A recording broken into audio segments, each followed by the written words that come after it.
Hi, everyone. This is Peyton Stilling back with another episode of The Power of Storytelling. And today we have Amanda Mecsey. Amanda graduated from Mesa Community College with a degree in Scientology and then went to Cosmetology School. She is currently a successful owner of Oak Cliff Pilates, which is a phenomenal Pilates studio in Dallas, Texas. So thank you so much for being on today and getting to chat with me. Yes, thank you so much for having me. Super excited. Yeah. So how I like to get all these episodes started is going from the very beginning. Where did you grow up? What was your childhood like? Awesome. So I was born and raised in Phoenix, Arizona. I lived there most of my life until I moved to Dallas. So I had a great childhood there. I started playing soccer at a very, very young age. So that was most of my childhood all the way up was playing soccer and then club soccer. So in the kind of sports world and everything like that, I grew up in. So it was good. It was busy. Yeah. So you were a sports girl Yes. all the way through high school. Did you know what you wanted to do going into college? Did you get a scholarship of any kind? So, I always loved doing hair. I did. I was always like the one doing my girlfriend's hair for like dances, eighth grade dance and everything like that. So I always knew I was really creative. I was really into the arts and stuff like that. But I did have like that tomboy sports side to me also because I played soccer. I played on like a pretty elite club soccer team that would win state and go to regionals. And played on the Olympic development team for Arizona also. Oh, really? So that took a lot of my time away from honestly like getting to do like hair and stuff like that, which is not a bad thing. I don't regret it. We got to travel so much and get to see amazing places playing soccer and everything like that. I had no clue really going into college what I wanted to do. I knew that I was going to play soccer in college because I got a lot of scholarships to play soccer, but I almost felt very confused because part of me wanted to go to hair school too. But then my parents honestly were like, you get free money, you're going to college too. So It was kind of a hard decision to decide like what I wanted to do as far as college and everything went. I was very torn. So where did you end up going? So I ended up going, I went the route of no hair for a while and got a full ride to Mesa Community College. And I went there and sociology degree. Full ride? Huh? I said full ride? Full ride, yeah, yes. Wow. I had a couple full rides. I picked the more local school because I was a little nervous to leave home. So looking back, it would have been fun to leave home and go somewhere else. But I loved my college. It was great. I kind of honestly like just picked a degree to pick a degree because was just on at that point in my life was just going to school just to play soccer. Yeah. That's how I felt. So I picked one that was like kind of like a universal one that I could maybe use like with working with people or something like that down the way. So do you feel like because you graduated with a Scientology degree, or did you change it, or? Yeah. So I like halfway through changed it because I was like, oh, I like this more. So yeah. So I did change it halfway through, which I feel like from hearing from a lot of people is like a normal thing. You're so young going into college, it's hard to make these decisions about what your adult life is going to look like. So I think you start taking classes and find like things that you're more interested in and change it and everything like that. Did you play soccer the entire time? I did, yes, the entire time. And then I had 1 year left that I could play, and I got a scholarship to Colorado, Metro Colorado, that I was going to take, but then I was like at that crossroads where I really just wanted to finally do hair. So I ended up doing that. So So where did you end up going to cosmetology school? So I went to a place in Mesa, Arizona. It was called like Armstrong Cosmetology School. It's not even there anymore. Oh, Yeah, and that was it was required 1,800 hours to complete that. So I went through that after college and finally got my hair license to do hair. what is cosmetology school like for people? It's Um, so you go there and you learn everything like about the body. I mean, you're required to learn about like hair, facials, nails, kind of everything about the skin, that kind of background. Um, it's a lot of hours, and then you kind of like graduate. You practice on like dummies, and then you graduate, and then you get to practice like people can come into the school and pay for you to do their hair and practice that way too. It was a lot of perms back when I went in there. a lot of The perms. perms. So happy not to ever do a perm again in my life. Perms are hard too, like the tiny Yeah. rollers and the paper. Yes. Yes. That's how you do them, right? It is. Yes. It is. It was. I feel like a lot of people go to the schools to get those done back in the day when I went to cosmetology school. So, yeah, but it was a lot of fun. A lot of cool people you meet, but it was like a long day. I think I went from like 8 to 4 every day Oh to wow. finish fast. So, yeah. And how, like, you said a certain amount of hours, but Yeah, how it was like 1,800 hours to get your license. wow. So is that like over a year, 2 years? Yeah, I guess it depends on how fast you do it. It's like a little over a year. Like I think I did it in like a year and a half. You can do it faster, kind of like do it part time and stuff. But I just Mhm. kind of like went all in to get Yeah, it over with. So that sounds like the way to do it, in and out yeah, for sure. as fast as possible. Yes, just want to be out of school finally. So you went to cosmetology school, and then what happened after that? So after I graduated, I went and worked for a salon. I ended up doing hair in Arizona for like 15 years, 17 years. Around then, I worked for one salon and then I worked for another one. And then I kind of went on my own and had my own little studio where I just did hair out of that, which was awesome. Kind of like owning your own business and stuff again. Yeah. Um, so it was fun. Yeah, I did that for like 15 years in Arizona. And I had a couple kids through doing that, doing hair. It was a great kind of schedule to work around with being a mom, and having little kids and everything. Yeah, you can really make Um, your own hours. yeah, you can work crazy hours or, once you, like I had children, so I ended up going like to 3 times a week and stuff like that. So it was a good job to have, to be able to control your hours and stuff. Yeah. So when did you move to Dallas? So I moved to Dallas. So let's see. My youngest son is 9. We moved here 8 years ago. So he was like 1.5. So about 8 years ago, from Arizona. So I gave up my hair career there. Mhm. My husband got a job offer in Dallas. So we just loaded everything up and moved to Dallas.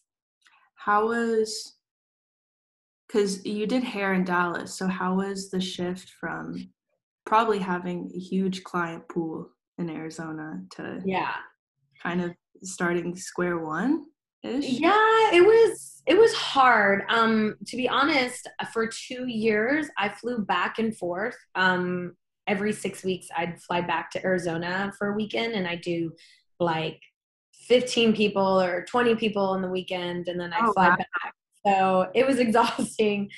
And then I slowly would start to like build my clientele up here in Dallas. I never actually worked for a salon here. I Uh, just kind of started like doing it, at people's houses and stuff like that. So it was a definitely shift from being like in a salon to kind of doing it part time and not really knowing many people, but word spreads fast. what's the difference? Like, what do you prefer, salon or by yourself? I think by myself for sure. Yeah, the salon world is a crazy world. I love it. It's great. It was great when I was younger. I think now that I'm more independent and I'm used to like running my own business, it's easier just to be on my own and do my own thing for sure. Yeah. What's crazy about the salon? Oh, there's just a lot of people that work in a salon and, just waiting for walk-ins, having to work your way up from the bottom, Mhm. um, like being the newbie and stuff like that. Proving yourself and everything again, trying to just sit there and wait for walk-ins to come. It can be a lot. Yeah. So it's more, see, I was under the understanding that it's like you kind of have a seat at the salon and that you have your own clients through the salon. So it depends on where you come from. Like if you come from right out of school, you're not going to really be able to afford to just sit there and pay rent on that chair. So a lot of times Oh, I see. they do commission. So commission, you can start off as commission where they get a percentage and then you get like the walk-ins, and stuff like that. And they help build your business and everything like that. And then eventually you can work your way to a rental chair where you just rent your spot, but it's hard to rent your spot unless you have like a good book of business, because then you're just paying rent on and not making any money. Hoping that you're gonna build your clientele up. Yeah, for sure. Okay, that makes sense. So like if you're fresh out of cosmetology school, yes, like for a salon, a lot of people go commission first, or they'll go and assist for like a hairstylist that's been doing it for like 20 years or something. They'll go be their assistant and like learn more things, because school only teaches you the basic. It's good to work under someone that's been doing it a long time, so you learn all the tricks and the things that they don't teach you in school and everything. Yeah. So That's interesting. Yeah, I didn't know that. But I mean, I guess that makes sense, like with anything else. yeah. It's kind of like free. Like an apprenticeship, like learning and kind of learning like the back end of stuff that people you don't really learn in school, but is important to know and everything. Yeah, that's interesting. Yeah. So obviously, like I said at the beginning, you run your own Pilates studio. So Yes. How is that shift? So I guess you can say I always have worked with people and making people feel good about themselves, whether it's through hair or fitness. But I think my background of always playing soccer, I've really always been into fitness, whether I'm just working out myself or playing a sport or running a marathon. I've always been passionate about fitness. I started doing Pilates back in Arizona after my first, kind of during pregnancy, but after my first child. I just wanted to get my abs back in shape and everything, and I absolutely fell in love with it. So I just kind of like did it on the side. And then when we moved to Dallas, I got hired to work at a studio and certified at a studio here in Plano. And then I just started teaching and loved it. And then that teaching led to me teaching it out of the park for free and then just doing it personal training, like one-on-one. I had a reformer in my house that I would just do private lessons and then teach group in the park and stuff like that. And then from there, it just started growing and growing and growing again. And then I just decided, okay, I'm ready to open my own business again. Man. So how is that process like, from finding a place, establishing yourself, all of that? It's a lot. Yeah, definitely owning your own business is a big responsibility. I mean, it's a lot of hours. It's a lot of filling in the gaps when, finding the right team that you trust, finding people that you feel like represent what brand you want to do. I think first off, it's a brand that you create. Like, what do you want your business to look like? What model do you want it to look like? What do you want to teach? What do you want to help people with? Once you establish that brand, and then it was like, trying to find people to help me that wanted to work and teach Pilates with me. And then from there, once I had that, it was just more like creating schedules, creating pricing, creating, websites. I mean, all the digital world nowadays, it's crazy that you have to keep up with. Finding a space that you can afford. Yeah. There's so many expenses that go into starting your own business, getting a business loan and trying to figure out what that looks like. It's scary. It's for sure scary. You put yourself out there, but it's also super rewarding at the end of the day too, once you do it. Was it kind of a learning curve having to figure out all of that? Yes, I'm still learning, to be honest with you. I've made a lot of mistakes along the way. Whether it was like having a business partner, trying to pick a right location where you have walk through traffic, having employees that show up, want to do their job. There's so many things you learn along the way. And I wish that you knew them all in the beginning, but like, unfortunately, it's like one of those things you learn as you go kind of things of what not to do and what to do. But I think if you're passionate about anything, then you will succeed and, you'll find a way to figure it all out and everything like that. Yeah. But I feel like I've owned a Pilates place for a while, like 3 years now. And, almost like 4 years, but I branched out on my own a year ago away from my partner. And I still feel like I'm learning like every single day. But it's good. I think when you make mistakes, it just makes you stronger and know what you're not going to do and how to grow your business and everything like that too. Yeah. So it's just you solely? Yes. So I started Oak Cliff Pilates a year ago. It's just me, no partners. I make my husband help me on the side though with the digital marketing work because I do not like to do that stuff. Yeah. So I've slowly hired people to help me with the stuff that I'm not good at and I don't enjoy doing. So but I have a great, wonderful team of 12 trainers that are by my side and help me, and we offer tons of classes, and we're growing each month. We're still growing, still fresh, not even a year on my own yet, almost. So yeah, it's been great.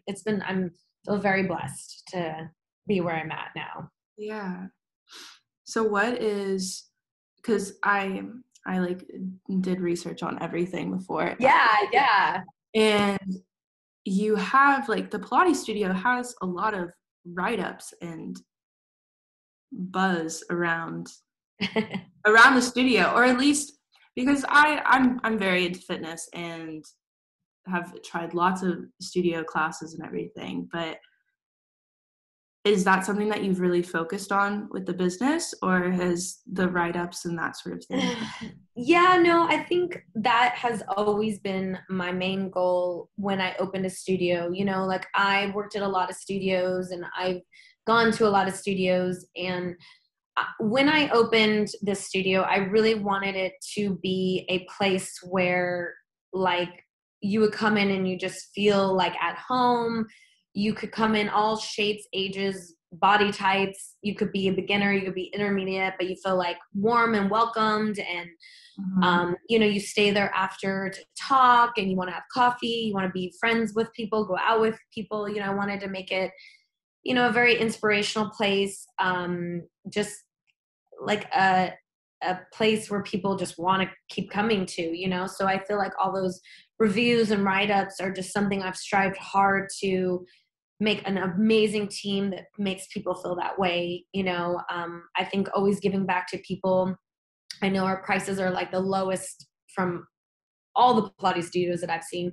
I did that on purpose because Pilates can be very, very expensive, but I wanted to make it affordable for the everyday person, not just, rich people or people that make money. I want, just people that maybe are struggling a little bit to be able to afford to work out. I wanted to make it affordable for everybody to be able to take it. So yeah, I think giving back to people and just helping people has been like my number one thing for sure. Yeah, I think the biggest takeaway from all of the articles that I read about your studio was that it's a very like community driven place, and Yeah. you know, lifting up your community, and it's based in it's in Deep Ellum, right? Or no, it's Oak Cliff Bishop Arts. Oak Cliff. That's the name of Oak Cliff. No, Bishop Arts and Deep Ellum are very similar. Yes, They're very similar. They're right by each other too. So yeah, Bishop Arts is growing. It's an amazing community. It has an awesome downtown, very family oriented. Yeah, and it just has like such a cool, like hip artsy vibe here. So I wanted to kind of keep that same feel, like that very chill, laid back, artsy vibe in my studio and everything. I love that. Well, congrats. Wait, when is your 1 year? June, end of May, beginning of June will be like my 1 year. So I think I signed the paperwork on like Memorial Day. I'm so excited. It's around the corner. Aw. Are you gonna do something to celebrate? Oh yeah, we're gonna have a big party for sure. Good. Good. I'm not sure what kind of party, but it's gonna be a big party.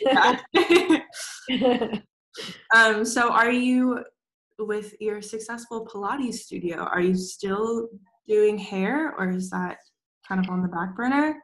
Yeah, that's been like on the back burner now. I feel like I'm just always at the studio, always, you know, doing stuff over there, which I'm super happy about. But I still do occasionally do some people's hair out of my house and stuff. I don't drive to anyone's. I don't have time to drive anymore to anyone's houses. But yeah, I still am super passionate. It's like second nature to me to do hair. So yeah, I still like doing it on the side just for fun and everything like that when I can. Yeah, because you're a successful business owner now. Yes. So what does a day in your life look like? Oh gosh. So I typically wake up at like 5:15. I will go get a workout in before I do that, unless I'm teaching at the studio. Yeah. Then I come back, get my kids ready for school. Then I go to the studio. I think usually teach like a couple classes a day. Like yesterday, I taught like 7:30, 8:30, 9:30. And then I leave and then go run some errands, whether it's like getting wipes for the studio, cleaning the studio, making the schedule, doing payroll, getting back to emails for, you know, memberships and stuff like that. So checking, doing computer work. Then usually by then going and getting my kids and then from school and then back to the studio and then back home to try to be a mom again.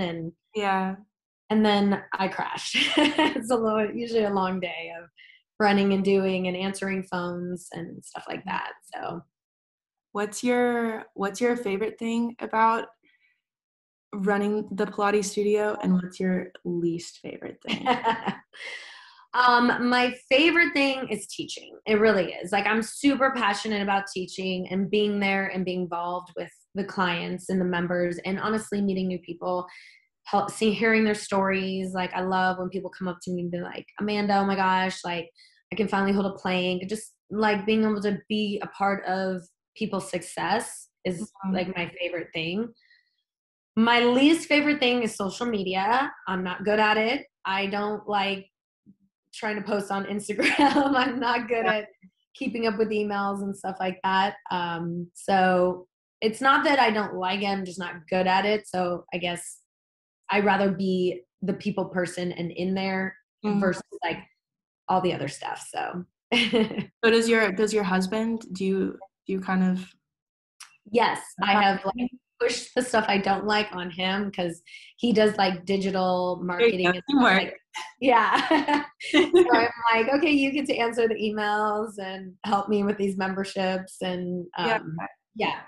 So he does help. He's the other half that behind the screen that nobody sees. So that's nice. It's fun. That leaves you to focus on. Yeah, the things I'm good at, absolutely, because I do need to be there, a part of it.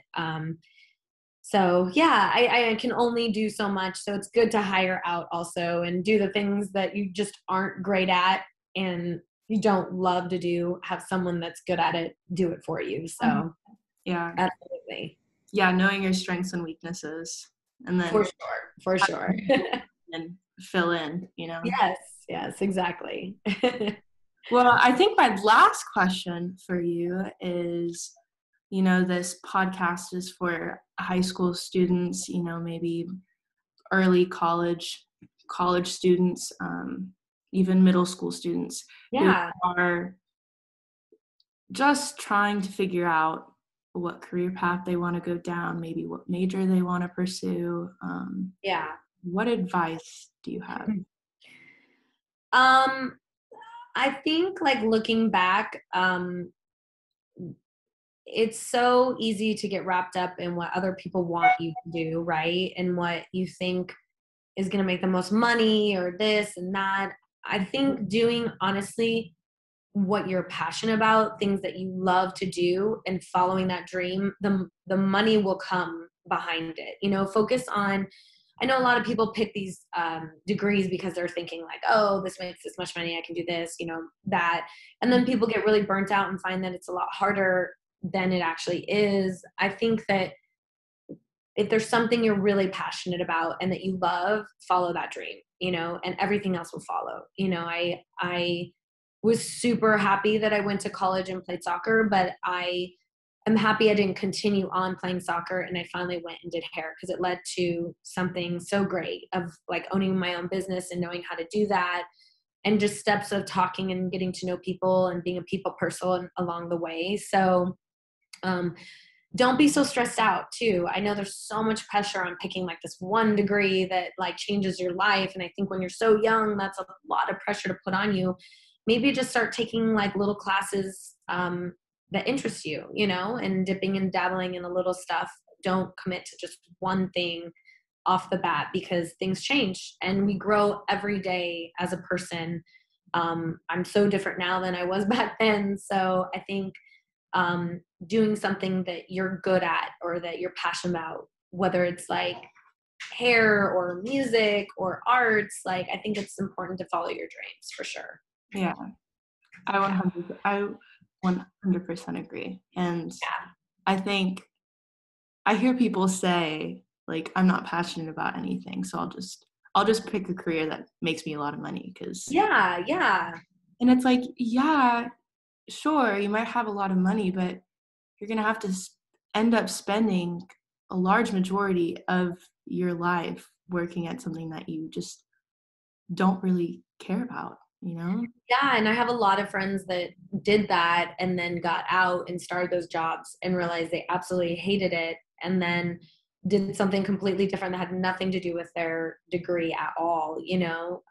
So I think if you're chasing the money, it's just always only going to lead to something that I don't feel, in my opinion, that you will be passionate about for a long time. I mean, even if it's just like at this moment you're passionate right now, like your hobby is to go work out. Maybe you take that and you take a degree in that, whether it's like chiropractic or working with the body or something like that. You know, there's always ways to make money at something if you're passionate about it. So I think definitely following what interests you at that moment is a great way to start versus the pressure other people put on you or you're trying to follow society's rule of what is expected out of you. Yeah, I agree. It's a tough world nowadays and all the degrees people put on you, you know, and trying to find that experience and just the pressure. It's a lot. So I think like if you're going to go along that journey, it's good to love what you do so that you want to continue doing it. Yeah, 100% agree. 100% agree. I'm glad we're on the same page. We are. Great advice. Great advice. Well, thank you so much for Yeah. coming today and sharing your wisdom and Thank you. Thanks for having me. It was a lot of fun. yeah. I get to And talk about myself. early congrats on 1 year of owning your Pilates studio. Thank you so much. It's been a great year. It's going to be so much fun. I'm excited for the future and more. So. Well, thank you.